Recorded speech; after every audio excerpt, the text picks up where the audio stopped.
سلام أحبابي، نتمنى تكونوا بخير. أنا رجعت معكم في الجزء الثاني من القصة اللي عجبتكم بزاف. اللي مازال ما شافش الجزء الأول غادي نخلي الرابط ديالو في أول تعليق. ودابا بلا ما نطول عليكم وندخلوا مباشرة في الجزء الثاني.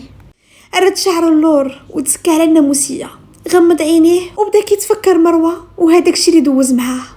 تفكر النهار اللي كان هو وياها في اليخت داير نضادر وخصلات شعره كيطايروا مع الهواء. كان اليخت وسط البحر وجات واحد نقاتو من اللور، كانت لابسه مايو وفوق منه واحد الكسوه خفيفه، شعرها مكريبي وكيطير مع الريح. قالت له حبيبي كان بغيك بزاف وكتر كاع ما كتصور. دورها عنده وباسها في جبهتها وقال لها حتى انا كان بغيك وكنتسنى غير النهار اللي تكوني مرتي وحلالي.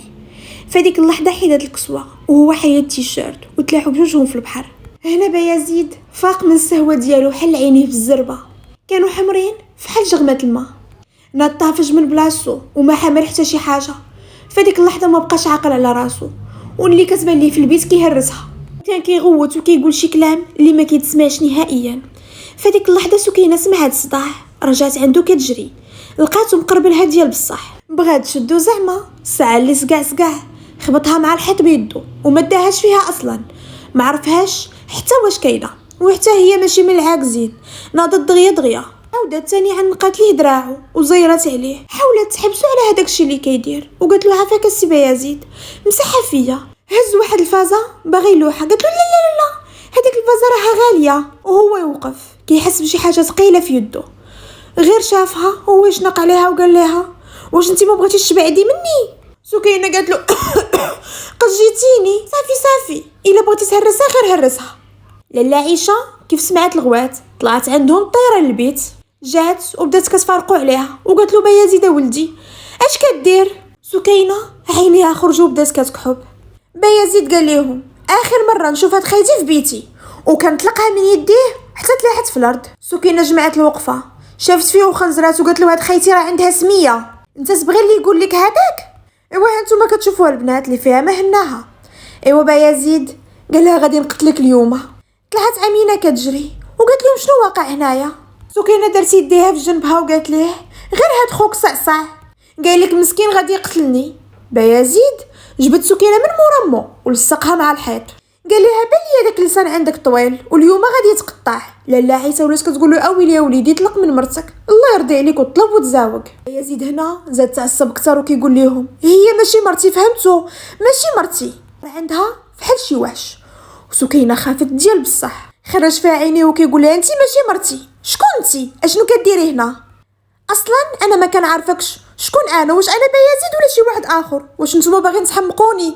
كيفاش انا نعس وفقت لقيت راسي مزوج؟ اش هاد التخربيق كامل؟ وكان شد في راسو وجلس في الارض وبدا كيغوت على حر جهدو. سكينه في هاد اللحظه برد ليها الماء في ركابي، ما تلاش عارفه ما دير، ولات غير كترمش بهذوك العوينات بالخلعه. دخل معاها الصح المصحصح ولات كلها كترعد. وفي هاد الوقيته طلعت اميمه ومحسن كيطيروا، كيف دخلوا شافوا هذاك المنظر تخلعوا. اميمه طهرت على سكينه شداتها وحاولت تخرجها من تما، اما محسن قال لهم خرجوا كاملين وخلوني معاه، انا غادي نهضر معاه ونشوف بالضبط اشنو واقع. حصول هي هذيك خرجت اميمه وسكينه ومشاو نيشان البيت. اميمه قالت لسكينه واش ضربك؟ سكينه قالت لها براسها لا. اميمه ضحكات وقالت لها هي ما وقع والو. سكينه قالت لها شوفي يا صاحبتي الحاله ديالو راه ما هياش، راه السيد الا بقينا عليه فحال هكا غادي يحماق. اميمه هادشي ماشي سوقك، وهاد الهضره قوليها للطبيب هو اللي غادي يتكلف وغيفكر في شي حل، وهو طبيب وعارف شنو يدير. اما نتيا راكي غير مكلخه، والعام الاول صاحبتي ما فاليديتيش فيه جميع المواد. سكينه قالت لها بحال انت زعما تفرتيه، نوضي فيا الجوع، يلاه نمشيو عند مدام جلاله دير لينا ما ناكلو. اميمه قالت لها شنو واش كتقصدي مدام بوعزاوي؟ قالت لها بوعزاوي جلاله مهم واحد فيهم. ايوا نخليو البنات ونمشيو دابا عند محسن وبايزيد. من بعد ما خرجوا لافامي وسدوا الباب، بايزيد بدا كيغوت وكيقول لهم اخر مره تبان هذيك خيتي قدامي ولا غادي نصفيها ليها. محسن قال له تهدنا صاحبي، هذيك راها مرتك حشومه هاد الهضره اللي كتقول. بايزيد خنزر فيه وقال له واش انت باغي تحمقني؟ ما تقولش ليا مرتي. محسن قال لي حشومه عليك صاحبي، على ماشي هذه اللي كنتي كتقول لي ما في وما فام وما عمرني شفت شي وحده ولا بغيت شي وحده قبل منها. قال له انا صاحبي، قال له انت وصافي الحب سالا غير مشات لك الذاكره مشات مع سكينه. اويلي يا صاحبي اش هاد الهضره اللي كتقول؟ نسيتي كاع هذاك الشيء اللي دوزتو نتوما بجوج. بايزيد هنا تلف ديال بصح وما تلا عارف ما يدير، بقى غير جالس وكيشوف وكيقول واش بصح انا كنت مزوج، واش بصح انا فقد الذاكره ولا هاد الناس كيضحكوا عليا ولا شكون اللي غيضحك عليا؟ راه كلهم كيقولوا نفس الهضره وانا الوحيد اللي ما مفكرش هاد الشيء. هذيك اللحظه طاحت في بالو مروه، شاف محسن وقال له مروه شنو درت معاها؟ قال لي ما درتي معاها والو، الوقت اللي عرفتي هذيك المصيبه عليها كنتي ناوي تقتلها، فاش خرجتي درتي كسيده. من مورا ما خرجتي من السبيطار مروه غبرات وما بقينا عرفنا لها حتى شي حاجه. فهاديك الوقيته تعرفتي على سكينه وما داش شهر حتى طحتي فيها. ولينا نقولوا لك اصاحبي يلا تعرفتي عليها كتقولينا لا هذيك اللي بغيت وهذيك اللي بغيت نتزوج بها. بايزيد استغرب وقال له واش انا اللي قلت هاد الهضره؟ قال لي انت اللي قلتي وكنتي مصمم على كلامك وما تهنيتي حتى تزوجتي بها، دوزتي معها احسن ايامات في حياتك وديما كنتي فرحان وبقيتوا عايشين مده هكاك حتى النهار اللي خرجتي ودرتي كسيده وجاتك الضربه في نفس البلاصه اللي تضربتي فيها المره الاولى. وللاسف هنا الضربه كانت صعيبه شويه وعلى اثرها فقدتي واحد الفتره من الذاكره ديالك وهي ما بين جوج كسيدات. غير صبر شويه والذاكره ديالك كامله غادي ترجع، غير ما تحاولش تجهد راسك. ايوا يزيد هنا تحسس الضربه اللي من مورا راسو، هز براسو بقاه. محسن طلع عن نفسه ارتاح وخرج من تما باش يخليه يرتاح شويه. مشى ديريكت للبيت عند سكينه وما لقاهاش، سحاب ليه مشات في حالها بسبب هذاك الشيء اللي دار فيها بيزيد. خرج من البيت كيجري، هبط وكيف شاف لاله عايشه طار عندها وقال لها خالتي فين مشات سكينه؟ واش مشات في حالها؟ لاله عايشه قالت له علاش؟ سكينه مشات في حالها. محسن يلا كان غادي يجري يقلب عليها حتى كيسمع الضحك، دار ولقى سكينه واميمه هازين الشيبس وشي بموات والعصير وخارجين ناويين يقصروا. سكينه كتقول شفتي فاش كان باغي ينتحر؟ قالت لها اميمه وياه مصارني الصقعه خرجوا كيبانوا لك الدراري ها اللي هاز الكلوه ها اللي هاز المعده، قال لك مساكن باغيين يبيعوها. لاله عايشه جات عندهم خدات لهم هذاك الشيء من يديهم وقالت لهم ما خاصكمش تاكلوا هذا الشيء دابا بلاتي وحتى تغداو. قالت لها اميمه ولكن الحاجه. لاله عايشه قالت لها ما كاين بو ولكن يدور ما تعيطوش ليا الحاجه عيطوا ليا خالتي. ومحسن استغرب وقال لهم هذوك الجوجات اجيو لهنايا. سكينه قالت له نعم السي الطبيب اشنو بغيتي؟ محسن تصدم حيت سكينه كانت كتعامل بحال ما وقع حتى شي حاجه. الحاصل هي هذيك، محسن جبد الايفون الاخر من جيبو ومدو ليها وقال لها هاكي هذا الا وقعت شي حاجه علميني. سكينه تحلو عينيها وقالت له واو هذا كامل غير باش نعلمك. قال لها شوفي الا وقعت اي حاجه قوليها ليا. دار وبنت لي اميمه مخرجه عينيها شاف فيها وقال مالكي انتي كتشوفي فيا هكا. اميمه بعدات منه شويه وطلقات ليه واحد الحلق وقالت ليه لا وقيلا انت يا تسطيتي يا باغي تجبدني، شكون اللي شاف فيك ولا داها فيك؟ اويلي على الراجل، انت اصلا من نهار جيتي لهنا وانت ما حاملنيش، بغيتي نفرتكم ما هاد الرمانه نفرتكوها اليوم قبل ما الغدا. يلا غادي يهضر محسن وهي تجروا لاله عايشه وقالت لي فوت عليك ولدي البنات. محسن تما خنزر في اميمه وقال لها الهضره ماشي دابا غير بلاتي حتى ما تكونش خالتي وهذيك الساعه نتفاهم معاك.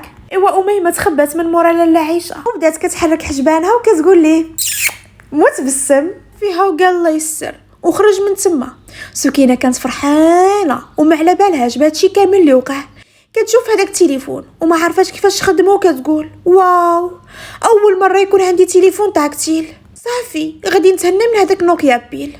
وميمه قالت لها حشومه عليك يا الخائنه دغيا صافي فرطتي في تليفونك ياك اعوام واعوام وهو صبر معاك صافي نسيتي الدوده حل لعبنا فيها وكاع سميناها دنيا. سكينه قالت لها صافي درتي لي جنازه اجي شوفي هاد التليفون كنتي شفرتي في حالو ياك؟ قالت لها ارى. ايوا هزت التليفون وبدات كتقلب فيه وتما شافت محسن مقيد مرتو كاتب عليها محسن. ايوا سكينه قالت لها مسحيها وديري السي الطبيب ديري النمره ديالك تما باش الا بغيتك شي نهار نعيط لك. وميمه بدات كتضحك وقالت لها فين عمرك شارجيتي؟ قالت لها هذاك نوكيا بيل ولكن هذا راه الايفون اكيد غادي نشارجيوه. الحاصل وهما كيهضروا وكيبقشوا في هذاك التليفون وقفت عليهم امينه خت بيزيد وقالت لهم شنو كديروا هنايا؟ كيف شات في يديهم بالها الايفون وهي تقول لهم واو هذا واش 12. وميمه قالت لها لا ماشي هو غير الميطاسيون. داك الوقت عطات لهم لاله عيشه وقالت لهم البنات اجيو تغداو. ايوا مشاو ودخلوا لواحد القاعه اخرى فيها طابله كبيره والكراسه، وسط الطابله كاين واحد الفاز كبير. لاله عيشه قالت مدام بوعزاوي واش كلشي واجد؟ في هاد الوقيته البنات كيف سمعوا مدام بوعزاوي بداو كيضحكوا عاوتاني حين سميتها كتضحكهم. قالت لها نعم لاله كلشي واجد. شافت في سكينه الله يرضي عليك يا بنتي اليوم ديري اللي في جهدك وبيني لراجلك انك فعلا كتعرفيه، وراني وريتك بالضبط اشنو كياكل واشنو ما كياكلش، وقربي ليه هذاك الشيء اللي بغا، وعندك تمشي تغلطي في شي حاجه. سكينه قالت لها ما تخافيش يا خالتي ما تكوني غير على خاطرك. شافت فيها اميمه وقالت لها عندك صاحبتي راه ست الملايين تما. قالت لها عاويلي كاع ما تخافي هانتي غتشوفي. الحسول في هاد الوقيته نازل الزين الصافي لابس واحد تيشيرت في الزرق وسروال بالكحل.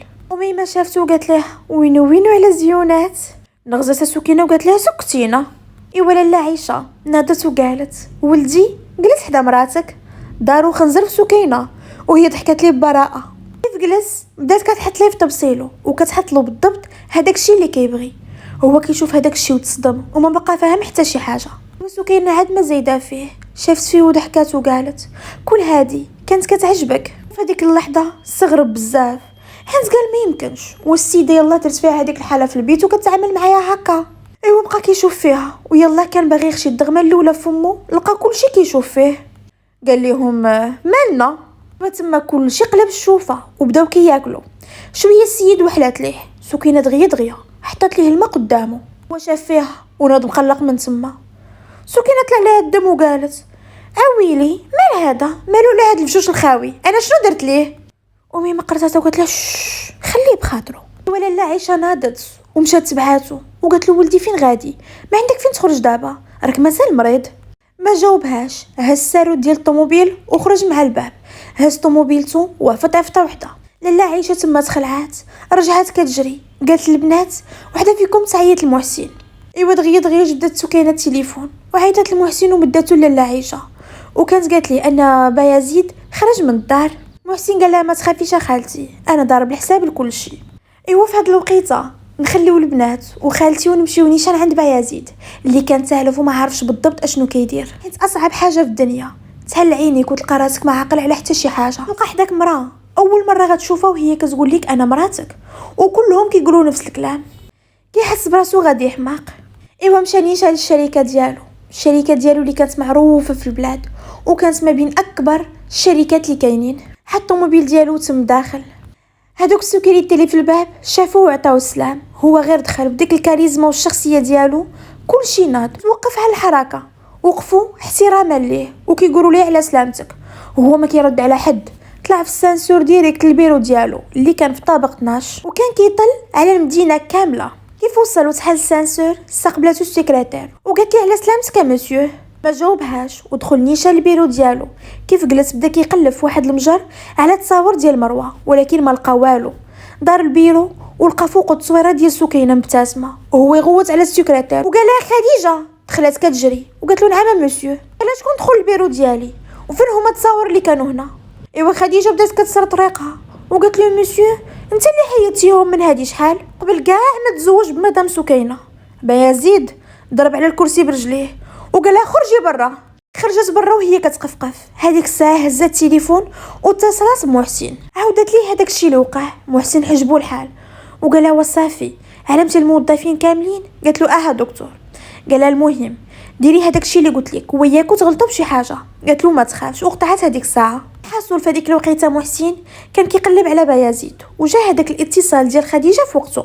قلب الاتجاه ديالو ومشى نيشان للشركه. وصل وطلع طاير البيرو ديالو لقى خديجه جالسه كتسنى. شاف فيها وقال لها فين هو بايزيد؟ قالت له السلام دكتور راه في البيرو ديالو. قال لها واش ما عاقب والو ياك؟ قالت ليه نو ما كنظنش راه قلت ليه هذاك الشيء اللي قلتي ليا. محسن مع غمزه قال لها شكرا لله يخطيك مهم ردي البال وياك تغلطي معاه. قالت له ما تخافش. ايوا دخل عند بايزيد ولقاه قالب المكتب جالس وما حملش راسو. محسن قال له علاش صاحبي جيتي ياك علمتك باش ترتاح. بايزيد قال له ما قدرش نتقبلها ما قدرش نتقبل سكينه مرتي. محسن قال لي ما تجهدش راسك دابا تفكر. قال لي عييت محسن عييت راسي كيضرني انا كنحاول نتفكرها ولكن والو قربت نحماق. قال لي محسن شوف ما خاصكش تحاول تفكرها عطي راسك شويه الوقت وغادي ترجع لك الذاكره غير بوحدها. تهدينا صاحبي وما ديرش فراسك هكا، راك كضر راسك اكثر ما كتنفعو. ودابا نوض يلاه، ماشي وقت الخدمه دابا، خصك ترتاح. ايوا بايزيد ما تناش مع الهضره، وهذيك الساعه ناض ومشى هو وياه نيشان للدار. طلع بايزيد نيشان للغرفه ديالو، ومحسن مشى عند سكينه وصاها باش ترد البال بزاف وما تحاولش انها تضغط عليه. ودات هذاك النهار وصبح صباح جديد، وميمه لبسات واحد الصايه كحله طويله معها واحد القميجه في الكري. اما سكينه فكانت لابسه واحد سروال جين تاي اوت معاه واحد الشميز خاشيه فيه. نزلوا البنات ولقاو محسن جالس وكيفطر، وميمه جلست مقابله معاه. محسن شاف فيها وقال اجي انتي ماشي خدامه هنا؟ ايوا نوضي يا لاله جيبي لي واحد الكاس العسل. وميمه قالت له شنو؟ ياك ما تيقتي راسك؟ لا لا يحييك ولا يوصل يديك لرجليك. محسن قال لها هاي شت لسانك مازال طويل، مازال ما بغيتيش تفهمي راسك؟ يا غتنوضي تقعدي يا نسي الموضوع ديال المنحه. قالت له انت مالك ومال المنحه؟ قال ما ماليش، غير انا حمار ماشي كنوجد لكم الملف ديالكم باش تاخذوا المنحه. وميمه فرحات وقالت له بصح حلف قول والله. ايوا محسن على نيته قال لها والله. قالت له لا ما تيزاش معنا هادي، قول يا ربي يعطيني شي كاميه ويضربني ويشتتني وما يلقاو ما يجمعوا فيا حتى صايبت لكم المنحه. محسن شاف فيها وقال لها وصا بابا واش انت بعقلك؟ اش غنقول لك؟ صافي بلاش، صافي ما وجدت لك اختي والو. وميمه قالت له لا عافاك صافي تيقتك ربي يخليك، انا غنمشي دابا نوجد لخويا كاس العسل. سكينه شافت فيه وقالت له ما عرفتش كيفاش نشكرك السي الطبيب. بايزيد قال علاش غتشكريه؟ كلشي دار. لقى بايزيد جاي لجهه الطبله وبداو غير كيشوفوا في بعضياتهم، ما عرفوا ما يقولوا ليه. في ديك اللحظه وميمه طاحت في راسها واحد الفكره طن وقالت غتشكرو على قبل انه كيعتني ليها براجلها العزيز. بايزيد شاف فيها وخنزر وقال بلا ما تعصبيني انت في هذا الصباح. سكينه قالت له غير بشويه عليك خلاتي الدريه اويلي. يلا كان باغي يجاوبها ويدخل لاله عيشه عنقات وقالت له ولدي دخل تفطر. ايوا جلس قبالة سكينه وكيتحلف عليها بعينيه. وسكينه مشات طايره وجابت العسل لمحسن كيف حطاتو داق وقال لها وميمه العسل مسوس. قالت له طبعا خصو يكون مسوس، الا زدنا سكر على سكر كيفاش غيولي داكشي؟ بايزيد ود الهم فهمها طايره وعرف السيده كتعنب على الولد وبدا كيضحك. اما محسن استغرب من الجواب ديالها وما عرف مسكين باش يجاوبها، تقاداو ليه في ديك اللحظه حيت كانت عطاتها ليه على غفله وما توقعش نهائيا جواب بحال هذا. وبايزيد شاف محسن وقال له صاحبي راه غير كضحك معاك البنت، من وجهك تلون؟ محسن قال له لا ماشي هكاك، غير واش انت كضحك؟ لا دار ولقى كلشي كيشوف فيه ومبتسم بالسيف ما يبتسموا، راه القمر بنفسه ضحك اليوم. بايزيد قال لهم مالكم؟ وميمه قالت ما شاء الله بقلاوه وكضحك. البنات غير صبروا عليها، هذه يمكن صافي خرجت على السيطره. حاسوا كملوا فطورهم، الدراري خرجوا والبنات بقاو في الدار. وداز النهار حتى وصلت هذيك 5 ديال العشيه. طلعت امينه خات بايزيد اللي كتقرا مع البنات في الكليه وقالت لهم البنات واش ما قنطوش ما نمشوش نقصروا اليوم؟ جاوبت اميمه وقالت لها نقصروا؟ لا اختي حنا بنات ديورنا وما كنمشيوش للبوات. وميمه قالت لها لا ماشي هكاك ما فهمتينيش، زعما نسهروا في الدار. سكينه قالت لها كاينه الماكله؟ قالت لها كاينه وغيكون حتى الدي جي. قالت لها سكينه صافي انا معاك صاحبتي. واميمه قالت لها واو كيعجبوني هاد الاجواء. امينه قالت لهم انا غنزل دغيا نعلم مدام بوعزاوي توجد لينا كلشي ونتلاقاو في البيت ديالي باش نوجدوا راسنا. البنات قالوا ليها واخا. الحصول هي هذيك، امينه نزلت عند مدام بوعزاوي والبنات مشاو عندها البيت. كيف حلوا البيت ودخلوا تصدموا حيت اول مره غادي يشوفوا البيت ديال امينه. كان بيت كبير بزاف فئه راقي مخلط ما بين الذهبي والاسود ودخل فيه حتى شويه الكري. كلشي شاد بلاصتو، بغاو يحماقوا بقاو كيدوروا فيه حتى دخلت امينه. مشات نيشان وجلسات في واحد الكريسي اون فاس مع الكوافوز وقالت لهم مرحبا بكم في بيتي. ايوا اميمه وسكينه داروا لها واحد ضحكه صفراء وجلسوا فوق واحد الفوتوي. امينه هزات واحد البراسلي وبقات كتلعب بيه في يديها، كان براسلي بالذهب الابيض وكله ديامون كيحمق. اميمه بشويه قالت دابا هادي علاش كتقلب؟ قالت لها سكينه ما كتقلب على والو، كتقلب غير على اللي يشفروا ليها. قالت لها علاش مسكينه تقلب؟ احنا نيت جالسين ما عندنا ما يدار. سكينه قالت لها عاودي شنو كتقولي؟ لا ما نقدروش، لاحق بينا السي الطبيب يقتلنا. مين قالت لهم مالكم كتوشوشوا تما؟ اميمه ضحكات وقالت لها والو هاد البراسلي زوين بزاف. اميمه قالت لهم هذا جابوا لي محسن كادو من بعد ما سرقت لي الساعه اللي كان هداها ليا. واميمه ضحكه صفرا وكتضغط على الهضره قالت له محسن. سكينه قالت لها بشويه ناري وعقبنا حنا اللي سرقنا الساعه. واميمه قالت لها علاش غيجيب ليها السي الطبيب هذا الكادو؟ قالت لها سكينه وراها باينه غيكونوا كيبغوا بعضياتهم من مورا ظهر خوها كيخونوها صاحبتي. واميمه عدت قنوفتها تحتانيه باعصاب وقالت كيبغوا بعضياتهم قولي هكاك الا ما نفرشهم ما نتسماش اميمه. امينه قالت لهم بركه من توشويش هي شاركونا يسكتوا. سكينه قالت لها والو اجي كتعرفي تصايبي المكياج؟ قالت لها امينه بيان سير كنعرف بغيتي نقاد ليك؟ سكينه قالت لها ها قدي ليا وقوي ليا بغيت ديري ليا الخضر وشويه ديال الذهبي فوق منه. اميمه قالت لها عاويلي على الخضر ياك ما ناويه تزرعي الكروم فوق عينيك؟ امينه قالت لها لا سكينه هادشي قديم اجي نوريك انا شنو غادي ندير لك ما تخافيش غير عطيني وجهك والله ما مازال تعرفي راسك. جلست سكينه وبدات امينه كتصيب ليها في وجهها ها الايلاينر ها الماسكارا ها العكر ها الفراج وها الفرا بوبيير ركبت لها لي لونتي والشفار وزات لها حتى بالكلابسات. السيده تبدلات 180 درجه. وفي هذا الوقت اميمه جلست كدور في هذاك البيت حلت واحد الباب وتما تصدمات لقات بيت اخر وفيه غير الحوايج. لقات وقالت اويلي هذا منين نخرج؟ دارت اميمه وقالت لها ما تخافيش هذاك غير دريسينغ ولكن كله خصو يتبدل هذوك الحوايج كاملين قدامو وخصني نشري حوايج جداد. سكينه شافت هذاك الشيء وخرجت عينيها اما اميمه كانت غادي تحماق وقالت اويلي قالك غيتلاه وحنا شرويطه وحده كنا كنلبسوها العام كامل. الحصول كيف سالت امينه لسكينه المكياج وشافت راسها تصدمات وقالت شكون هادي لا ما يمكنش. اميمه جات كتجري كيف شافت سكينه قالت واو هادشي واعر. طلبت امينه وقالت لها عافاك صايبي لي حتى انا. قالت لها واخا ماشي مشكل جلسي نصايب ليك. في هذا الوقت سكينه كانت دخلت للدريسينغ وبدات كتقلب على ما تلبس حيت شاورات مع امينه تاخذ من عندها شي حاجه. بدات كتقلب حتى بانت لها واحد الكسوه في الكحل جبداتها ووراتها لامينه وامينه قالت لها لا ماشي هذيك غير بلاتي انا غنجبد لك وحده كتحمق. وفعلا كيف كملت الاميمه المكياج ناضت ودخلت للدريسينغ جبدات الاميمه كسوه في الاحمر وجبدات لسكينه واحد الكسوه في الكحل كلها دونتيل عريانه من الظهر ومن القدام كولفي جات هكا تحمق مع لاطاي ديالها. فعلا طلعت غزاله هذيك النهار تبدلات 180 درجه. الحصول تقادوا البنات بثلاثه بهم جاو غزالات نزلوا من تما ولقاو لاله عيشه جالسه في الصالون وكتسناهم لابسه واحد القفيطين في الباج ومقاده وجهها وطلقه الشعر ومدام البوعزاوي حتى هي لابسه ومقاده. وكيف جلسوا كان جات حتى رباب لابسه واحد الكسيوه طويله وبنتها ملبسها واحد الغف الابيض. شعلوا لك الموسيقى وكيبان لك غير الشطيح والرديح. عيشه الوحيده اللي كانت جالسه وكتصفق وما كيشطحوا. شويه شعلوا الشرقي وداروا النوبه ولا مره كتنوض وحده تبين على المهارات ديالها وتبان على الاخرينات. دازت لاله عيشه هي الاولى داروا ليها موسيقى مجهده هي كانت غير واقفه في بلاصتها وكتحرك يديها بشويه كتحسي بها كتشطح لداخل ديالها ولا علاقه لها بالموسيقى. الموسيقى كتشرق وهي كتغرب كلشي برد لي الدم هذيك الساعه وبقاو كيتسناوها حتى سالات على خطرها. موراها ناضت مدام البوعزاوي السيده مسكينه من شحال هادي ما شطحات بدات دردق وتقول ما دردقاتش بردات على قلبها عاد جلسات. ومن بعد ناضت رباب خزبه يزيد الكبيره شطحات حتى هي شويه المهم ما بيهاش كتعرف صراحه. ديك الوقيته بقاو غير البنات بقات كتقول هادي نوضي كتقول الاخرى نوضي كتقول الاخرى نوضي وبثلاثه بهم حلفوا لا ناضوا وبداو كيقولوا احقا ما كنعرفش.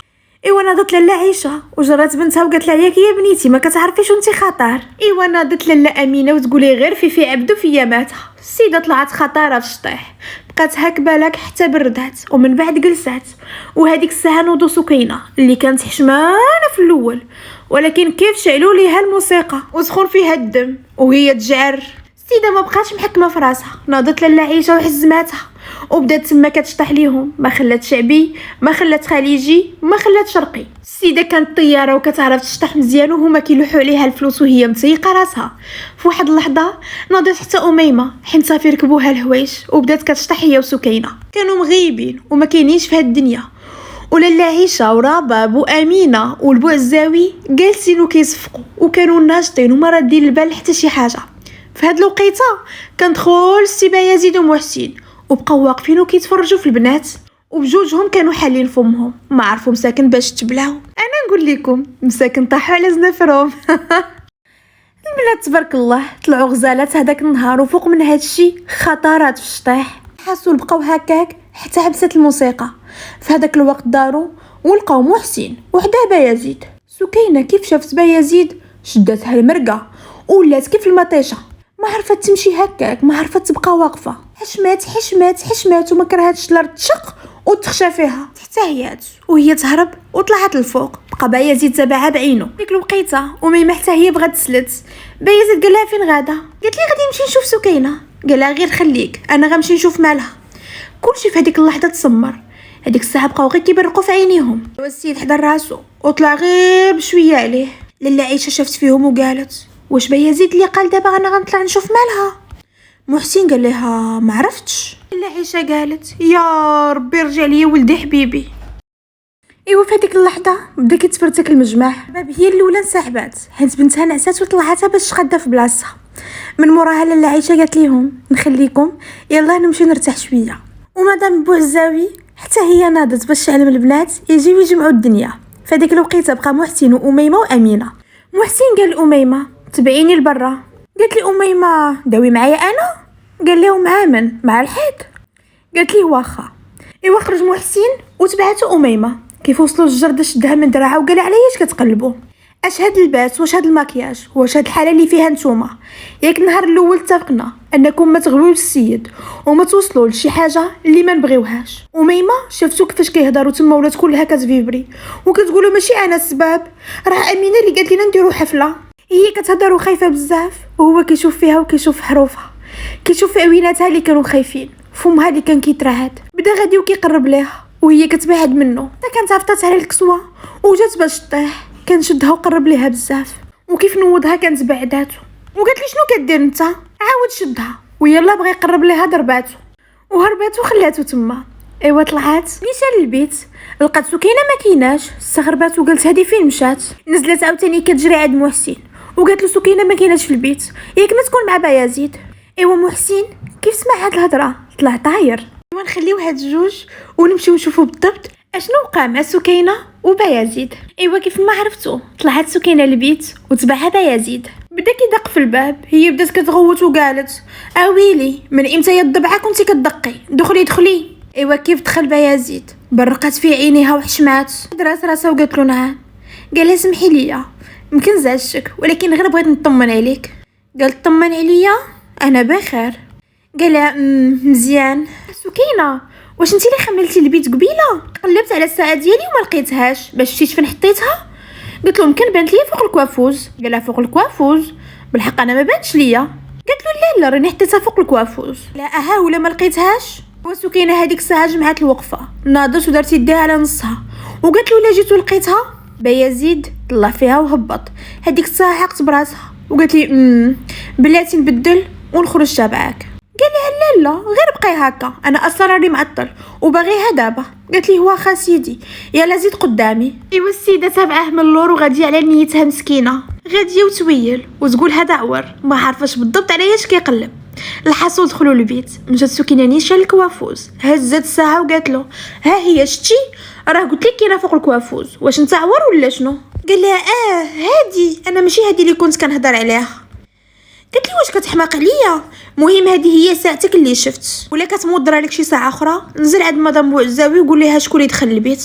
عطاتي لي في يديه ويلا بغات تمشي كنجرها ولصقها معاه. دفعت وقالت له صافا شنو بغيتي دير؟ قال لها كيفاش شنو بغيتي ندير؟ ياك انت مراتي ومن حقي. قالت له مراتك؟ لا بنت لي انت حماقيتي. ياك يلا في الصباح كنتي ناسيني دابا صافي تفكرتيني. دفعت ويلا بغات تمشي كنجرها عاوتاني بالجهد وقال لها فين غاديه يا مدام؟ كنظن هذا هو بيتك وهنا فين خاصك تنعسي اولا لا؟ شافت فيه وخنزرات. قالت له بيتي بالحق حتى النهار اللي ترجع لك الذاكره ما يمكن لياش نجلس انا وياك في بيت واحد وانت مازال ما عاقلش عليا ومازال ما عاقلش على بزاف الحاجات. شدها بزز ويلا بغى يقرب ليها عاد تدفع محسن الباب. دخلوا فاش شاف هذاك المنظر تصدم. قرب لعنده وقال ليه صاحبي شنو كدير؟ بايزيد شاف فيه وخنزر وقال له من امتى كتدخل بيتي بلا ما تدق الباب؟ واش انت صافا؟ اسمح ليا ولكن ما كانش كيسحب ليا انك معك شي واحد في البيت. في هذيك الوقيته سكينه تسلتت هي واميمه ومحسن دخل عند بايزيد وبدا كيقنعو ان هادشي اللي كيدير فيه ماشي صالحو، وقال ليه ان صحته حتى لهديك الساعه مازال ما استقراتش وما خاصو يدير حتى شي مجهود. اما بالنسبه لسكينه فخصهم يبقاو بعيدين هاد المده وما يجهدش راسو ويخليه بشويه بشويه حتى ترجع ليه الذاكره. حاسول في هاد الوقيته بايزيد تلف ديال بصح وما كانش عارف بالضبط اشنو غيوقع ليه. هنا زاد تاكد انهم هما كيدويو بصح، وخاصه في الوقت اللي شاف سكينه كتشطح وشي حاجه لداخل ديالو تحركات، حس براسو بحال كيعرفها، حس براسو بحال باغيها، وتما قال يمكن تكون مراتي بصح، ويمكن فقدان الذاكره وهو اللي خلاني ما نعقلش عليها. الحاصل بقى كيهضر معاه محسن شويه، ومن بعد خرج من تما ومشى نيشان عند البنات. ايوا دخل وهو كيخنزر وكيتحلف اميمه حيت مازال ما نساش الدقه اللي عطاتو لتحت. ومن بعد كان قال سكينه سمعيني مزيان، هادشي اللي وقع اليوم ما بغيتوش يتكرر مره اخرى، والمره الجايه ردي البال وحاولي ما تكونيش معاه في بلاصه وحده. سكينه قالت له كيفاش غندير، السيد اللي عيط عليا قال لها المره الجايه ردي البال انا ما سوقيش، وزادون هذه هي خدمتك وانتي غتخلصي عليها. وانا النهار الاول قلت لك ما نبغي تكون حتى شي علاقه ما بينك وما بينه. قبل ما تنطق بحتى شي حرف كان خرج وسد الباب. الحاصل تما البنات تلفوا وما عرفوش بالضبط شنو كيديروا تما، خافوا بزاف وخاصه من مورا هادشي اللي وقع. دازت هذيك الليله صعيبه على الابطال ديالنا، كل واحد فاش كان كيخمم. بايزيد كان تالف وما عارفش راسو من رجليه. اما محسن بدا كيحس واحد الاحساس جديد، احساس ما عمره ما حس به من قبل. لاله سكينه كانت تالفه ما عرفاش راسها من رجليها. اما اميمه محسن ما خرجش ليها من راسها نهائيا من مورا هذيك اللقطه اللي دازت بيناتهم. الحاصل داز هذيك الليله وصبح صباح جديد.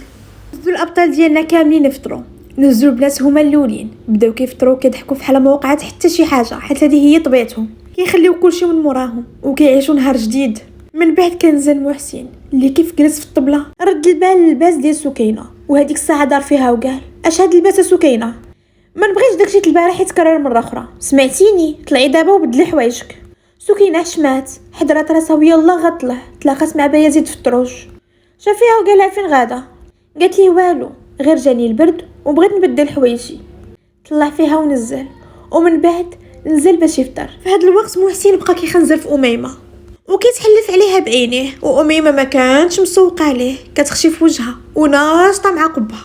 الحاصل داز شويه الوقت ولا عيشه وامينه ورباب كلهم جلسوا في الطبله، ومن بعد جلست سكينه وبداو كيفطروا في واحد الجو عائلي. سكينه كانت كتعامل بايزيد على اساس انه الزوج ديالها، كانت كتحط ليه اي حاجه كانت كتبغي، حيت لاله عيشه ومحسن كانوا وراوها كلشي وفطنوها بكلشي. محسن كل شويه كان كيزيد يتاكد ان سكينه كتعرفو مزيان، حيت في واحد الوقت كان باغي يهز واحد الكيش وسكينه حبساتو وقالت ليه هادو راه مصايبين بالكروفات وانت عندك حتى سيد الكروفات. السيد تما تبت وعرفها انها كتعرف عليه الشاده قبل من الفاده. الحاصل قبل ما يساليو الفطور محسن قال للبنات الا ساليتو فطوركم طلعوا لبسوا حوايجكم باش نمشيو. بايزيد طلع حاجبو وقال له وفين بالسلامه. محسن قال له لا غير باش يشريو شي حاجه ديال اللباس. اميمه وسكينه في هاد اللحظه استغربوا، شافوا بعضياتهم حيت ماشي من عوايدو وما علمهم بحتى شي حاجه. بايزيد شاف سكينه وقال لها علاش سكينه ما قلتي لي انا والو. محسن فحال تصدم فحال استغرب في بايزيد وقال له صافي تفكرتيها. بايزيد شاف فيه وهديك الساعه جمع الوقفه، هز سوارتو وخرج من تما مشى نيشان للشركه. ايوا سكينه كيف خرج قالت اوف الحمد لله، حيت عيات بقوه التمثيل وعيات من رد التصرفات ديالها البال. محسن قال لهم يلا نوضوا تقعدوا يلا باش نمشيو. قالت لي ما فين غنمشيو وبلا ما تقول لي غتخرجنا باش شينا الحوايج، انت كمرتك ماشي كمرت هذا الشيء. قال لها الحمد لله لالا فاش عرفتيها، غتنوضي تلبسي حوايجك ولا لا؟ راه ما عنديش الوقت. ايوا نوضوا البنات هذيك الساعه طايرين، بدلوا حوايجهم ونزلوا دغيا، لقاوه كيتسناهم في الطوموبيل، ركبوا معاه بلا ما ينطق بحتى شي حرف. تراخ كاملو هما كيسولوا فيه وكيقولوا فين غادي بينا، والسيد ضربته اللقوه ما نطق بحتى شي حرف. ايوا بقاو غاديين وكيتحتوا البنات. في واحد اللحظه سكينه شافت في المرايه قالت اجي واش ما كنبانش لك وليت صفرا. اميمه قربت ليها وحلت لها عينيها وشافت تحت منهم وقالت لها راكي صفرا، يمكن فيك بوصفير، خاصك تاكلي الباربه. محسن غير كيسمع وساكت كيشوف هذاك الشيء اللي قراه في 13 عام. مشى في ثانيه اويلي السيده ولات الطبيبه في دقيقه كتشخص المرض وكتعطي الدواء. لا هادو بزاف. سكينه قالت لها وعلاش الباربه بالضبط؟ عارفاني يا صاحبتي ما كناكلهاش. اميمه قالت لها راه كتزيد في الدم حيت هي حمراء. هذيك اللحظه السيد مقدرش مازال يصبر، وقف الطوموبيل على غفله وهما شافوا فيه ودار عندهم وقال لهم ايه كملي. اميمه قالت لي شنو؟ محسن قال كاع ما كيسحب ليا راكي طبيبه وكتفهمي في هذا الشيء. قلت لي معلاش زعما اللي ماشي طبيب ما يفهمش في هذا الشيء، وهذا الشيء راه باين من الباربه ما كتزيدش في الدم. يلا نطق. محسن قال بغيت غير نسولك فين قريتي هذا الشيء. قلت لي فين قريتو؟ سير عاود قرايتك، راك شيتا ما طبيب ما والو. قال ياك يا لاله الطبيبه. زاد سكينه وقالت ليه شي حتى العدس راه قالوا مزيان الباسر. قال لي واش جاب الباسر البوصفر للباربه؟ قلت له ويلي على حتى ماشي بوصفر كيدير الباسر.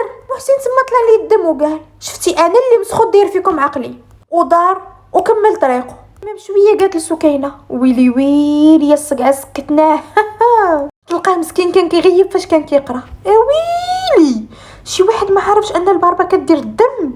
ايوا محسن تما تعصب وقال لها نسمع شي صوت شي برغوشه فيكم نهرسها. وميمه قالت لي احنا سكتنا خويا حنا ساكتين. كامله حتى دقيقه جبدوا موضوع اخر وبداو كيهضروا فيه، وهو كل شويه كيغوت وكيقول لهم هذوك البنات راكم سداتوا لي راسي.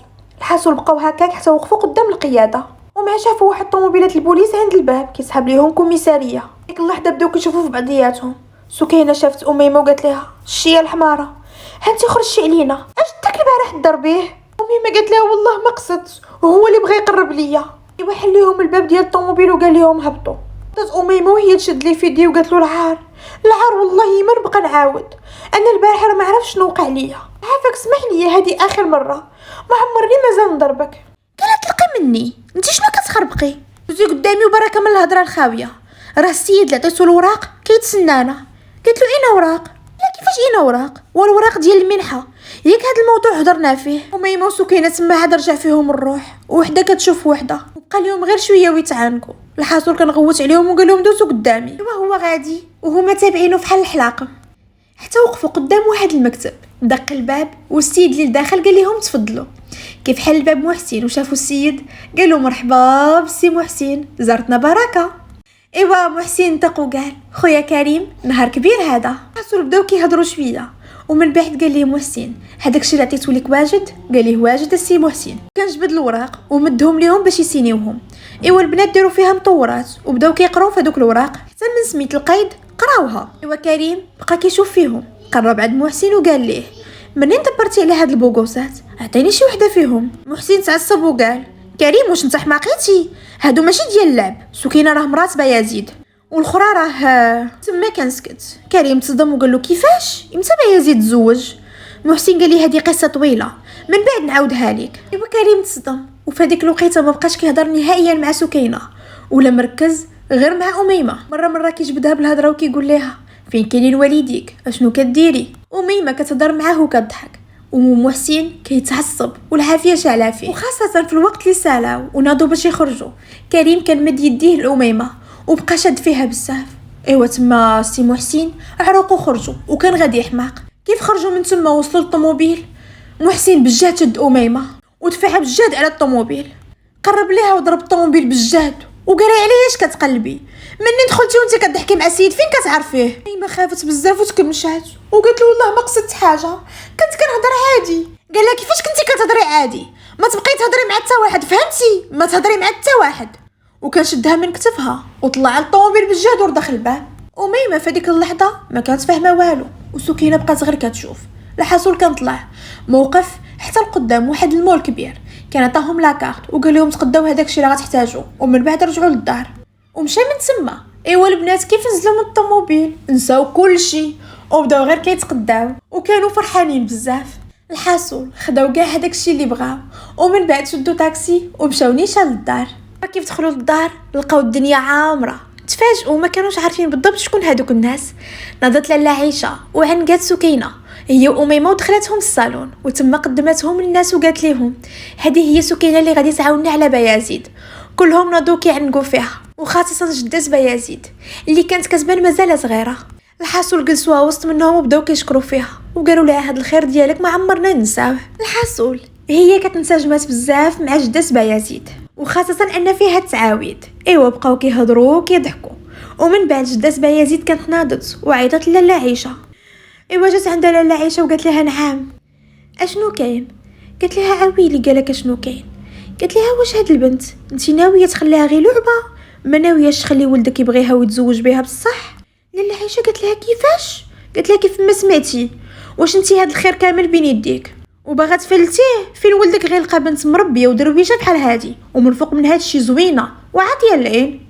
لاله عائشه قالت لها اها وشنو غنديرو؟ قالت لها ما عندك ما ديرها لاله، ياك هو في خبارو انها مرتو، ايوا خلي السيد يتعلق بها ويتقرب منها. قالت لها اويلي شنو كتقولي راه هادشي حرام؟ قالت لها نردو حلال، هذاك العقد يتدفع للمحكمه، ياك السينياتور اللي فيه ديال بايزيد. قالت لها هو كان مسيني على واحد الورقه. قالت لها السينياتور ديال البنت كاينه. قالت لها قالت لها دفعي الزمر للمحكمه وزوجيهم وخلي الولد يبغي البنت ويتعلق بها، وهذيك الساعه بلاص ما يلومكم غيصدق شاكركم. هادشي اللي كديروا فيه دابا غير تخربيق. ايوا لاله عائشه دورات الهضره في راسها، وهذيك الساعه اتصلت بمحسن وقالت ليه هذاك الشيء اللي قالت ليه جداها، ومحسن حتى هو قال لها واخا اللي بغيتوها نديرها معاكم. الحصول هي هذيك الهضره دارت غير بيناتهم، والبنات ما كانوا سايقين الخبر حتى شي حاجه، وبقاو جالسين كيضحكوا حتى دخل بايزيد ومن موراه دخل محسن. ايوا جلسوا تعشاو وشحال هما كيضحكوا. من بعد بايزيد قال لهم غادي نطلع لبيتي باش نرتاح. ايوا جده قالت سكينه طلعي مع راجلك شنو كتسناي؟ سكينه ما فهمت والو تصدمات وقالت لها كيفاش؟ قالت لها كيف ما سمعتي يا بنتي، الا طلع راجلك خصك تطلعي معاه، ما خصكش تبقاي جالسه معنا هنايا. سكينه تصدمات وبايزيد عجبو الحال. الحاصل بايزيد طلع وسكينه تبعاتو. ايوا مشى نيشان لبيتو وبقى واقف. كيف طلعت سكينه مع الدروج تمات غاديه لبيتها. بايزيد قال لها فين غادا لاله؟ قالت له كيفاش فين غادا، راني مولفه كنعس في بيتي بوحدي. قال لها ولا شافوك العائله غادي يقولوا اننا حنا مخاصمين. قال اليوم خاصك تنعسي معايا في البيت. قالت له كيفاش؟ قال لها كيف ما سمعتي يا لاله اليوم خاصك تنعسي معايا في البيت. هي تلفاتو ما لقات ما تقول ليه، وفي هذيك الوقيته كان طالع محسن. كيف شافتو؟ قالت له السيد طبيب اجي تشوف بايزيد شنو كيقول، ياك انت اللي قلتي ليا هاد الايامات كل واحد خاصو يبقى بوحدو حتى ترجع ليه الذاكره. قال لها بصح ولكن اليوم كاين ظرف خاص، انت كتشوفي الدار عامره وما بغينا حتى شي واحد يدير الخبر ويعرفوا ان بايزيد فاقد الذاكره وعنده مشكل. هذاك الشيء علاش دخلي مع راجلك البيت حتى الغدا. سكينه تما تلفات وما بقات عارفه ما دير، حضرات راسها ودخلت معاه، ولكن قبل كان شرطت عليه انها تنعس فوق الفوتاي وهو ينعس فوق السرير. قال ليها واخا وفعلا هذاك الشيء اللي كان. ايوا دخلوا للبيت. سكينه تكات فوق الفوتاي بالحوايج اللي لابسه ولات عليها واحد المانطه. سي بايزيد كان جبد حوايج ودخل نيشان الحمام دوج، وفاش خرج لقى سكينه نعسات والغطا تحيد عليها ورجليها كانوا باينين. جلس حداها وبقى كيشوف فيها وكيقول ما يمكنش، كيفاش نكون انا نسيت هاد الزين، واش بصح انا مزوج بها؟ ما عرفتش. بقى جالس وكيفكر شحال وكيحاول انه يتفكر، ولكن ما تفكر حتى شي حاجه. في ديك اللحظه دازو قدامه بزاف ديال الصور من النهار اللي تلاقى بسكينه لهنايا. تفكر النهار اللي ضربها وفاش نزل لقاها كتضحك بحال ما وقع حتى شي حاجه. عرف ان قلبها بيض وما كتحقدش، حس بها مازال طفله وبدا كيحس شي حاجه في شكل تجاهها. الحاسول بقى جالس تما حتى صافي عيا وجه النعاس، زعما من تما بشويه وحطها فوق السرير ونعس حداها وبقى كيشوف فيها حتى ده النعاس. وداز هذيك الليله وصباح صباح جديد. ناضت سكينه طافجه وما عارفه باش تجبلات، وخاصه فاش لقات راسها حدا في الناموسيه. ناضت كتسلت وخرجت من تما طايره. كيف مشات عند اميمه لقات السيده حالتها حاله وكتبكي. قالت لها مالك ياك لاباس؟ قالت لها اسكتي قفرناها. ماما عيطات وقالت لي فينك. عيطت للسيده اللي كنا كارين معاها وعرفت اننا مده ما بقيناش جالسين تما، وقالت لي اليوم غادي تجي. قالت لها ويلي شنو كتقولي؟ قالت لها كيف ما سمعتي. سكينه تما تلفات وبلا غير محسن بوحدو بين عينيها. مشات الطيره كتقلب عليه ما لقاتوش. صونات عليه في التليفون وجاوبها هذيك الساعه وقالت له الحقني قفرناها. قال لها شنو كاين؟ قالت له ماما اتصلت وعرفت انني انا واميمه مده هادي ما بقيناش مشينا للدار واليوم جايين باش يعرفوا بالضبط فين كاينين. قال لها وشنو؟ قالت لي خصنا نلقاو شي حل. قال لها شوفي غتخرجي دابا وغتلقاي الشافور كيتسناك، ركبي انت واميمه وجيو عندي لوبيتال. قالت لي واخا، وفعلا خرجوا البنات هذيك الساعه طايرين مشاو عنده لوبيتال وعاودوا ليه كلشي. وتما قال لهم يمكن لكم ديروا راسكم خدامين هنا في المستشفى كديروا المناج. قالت لي وفين جالسين؟ قال انا عندي واحد لابارتمون غير مسدوده يمكن لكم تاخذوها وتستقبلوا فيها عائلتكم وتقولوا لهم انكم كرهتوها. ايوا سكينه واميمه تما فرحوا وقالوا صافي الموضوع تحل. وهذيك الساعه تذكروا الا مشات احتاجت العائله اكيد غتمشي عندهم لابارتمون وما غيلقاو لا حوايج لا والو. والمشكل الكبير ما بقاش عندهم الوقت بزاف، حيت في هاد الوقيته والديهم كانوا شادين الطريق. ايوا هذيك الساعه فكروا ان اميمه غتبقى في لوبيتال باش تقدر تعطلهم شويه، وسكينه غادي تمشي هي ومحسن للدار يجيبوا شي حوايج ويديوهم نيشان لابارتمون. وفعلا هذاك الشيء اللي كان. خرجت سكينه ومحسن من لوبيتال ومشاو نيشان الفيلا. طلعت سكينه كتجري، جمعت شي حوايج ديالها وشي حوايج ديال اميمه، تما تنازله كتجري. ما رداتش البال بايزيد اللي كان كيشوف فيها وكيقول هادي مالها كتجري، اشنو واقع؟ ايوا تبعها وبانت لي طلعت مع محسن. بلا عكز عليه السوارد ديال الطوموبيل وتم تبعه. بقى غادي حتى وصل لواحد الحي وتما استغرب حيت عرف ان تما كاين لابارتمون ديال محسن. السيد زير بزاف وما عرفش باش تبلا وقال لا ما يمكنش، مستحيل تكون سكينه حتى هي كتغدرني. بركه هذاك الشيء اللي درت فيا مروه. زاد تعصب كثر الوقت اللي بان ليه محسن وسكينه وقفوا قدام ليمابل اللي فيه لابارتمون ديال محسن. تما تزير ديال بصح حيت عرف ان هذيك لابارتمون محسن ما بقاش كيمشي ليها. الحاصل نزلت سكينه ومحسن وما على بالهمش بشكون اللي كيراقبهم. هز لي فاليز وطلعوا كيجريو. ما كانش عندهم بزاف ديال الوقت. هادشي اللي خلى بلايزيد يزيد يشك ويحقد كثر. الحاصل سكينه ومحسن كانوا طلعوا نيشان لابارتمون اللي كانت في الطابق الثاني في واحد العماره اللي كلاس ديال بصح. كيف حلوا الباب وشافت سكينه لابارتمون حلات فمها وقالت ويلي واش منيت كمحسن؟ واش وحدين كيديروا الميناج غتكون عندهم دار بحال هادي؟ محسن شاف فيها وقال لها دابا شنو بغيتي ندير لك؟ هادشي اللي عطا الله. قالت له كيفاش هادشي اللي عطا الله؟ انت غادي تخرج علينا. قال لها شوفي دبري راسكم، هادشي اللي نقدر باش نعاونكم. الا ويلي قال لك ندبروا راسنا. قال لي الا سمعت ابارتمون ما كتمشيش ليها كيسحب ليا شي بيت كوزينه فوق السطح. شاف فيها وقال لها واش منيتك؟ قالت لي ما نعرف. قال لها شوفي دبري على شي كذبه وقوليها ليهم، المهم دخلي دغيا وحطي الحوايج في بلاصتهم. راسونات عليا اميمه قبيله وقالت لي ما بقى ليها والو باش يجيو عندهم وصفت لها اللوكاليزاسيون. قالت له ويلي على اللوكاليزاسيون، واش هي الدار اللي ساكنه فيها ما عرفاهاش؟ قال لها شنو بغيتي ندير لك انا، شنو ندير بيه في هذا الشيء كامل؟ قالت له انت اللي خرجتي علينا، حنا كنا داخلين سوق راسنا حتى تسلطتي علينا. قال لها انا؟ قالت لي انت. وهما كيهضروا سمعوا الباب كيطردخ بالجهد، ما فهموا حتى شي حاجه. ايوا محسن مشى كيجري حل الباب وهو يعطي بايزيد بوم من وجهه. احبابي هنا سال الجزء الثاني، ونتلاقاو ان شاء الله في الجزء الثالث والاخير، جزء اللي مشحر ديال بصح، جزء اللي غيبانوا فيه بزاف ديال الحوايج واللي غيوقعوا فيه شي حوايج اللي ما كيطيحوش على البال. كنتمنى القصه تكون عجباتكم وكنتمنى انكم تكونوا محمسين للجزء الثالث اللي ما بقى ليه والو يتحط، والى تحط غادي تلقاو الرابط ديالو في اول تعليق. وهنا ما بقى ليا الا نقول لكم احبابي ما تخيتش بكم ما تنساوش ابوناو وتفعلوا الجرس باش الا تحط الجزء الثالث يوصل لكم الاشعار. واكيد ما تنساوش قناتي قصص شهرزاد اللي غنحط فيها قصه جديده بعد قليل. وهنا ما بقى ليا الا نقول لكم ما تخيتش بكم، خليت لكم الراحه، السلام عليكم.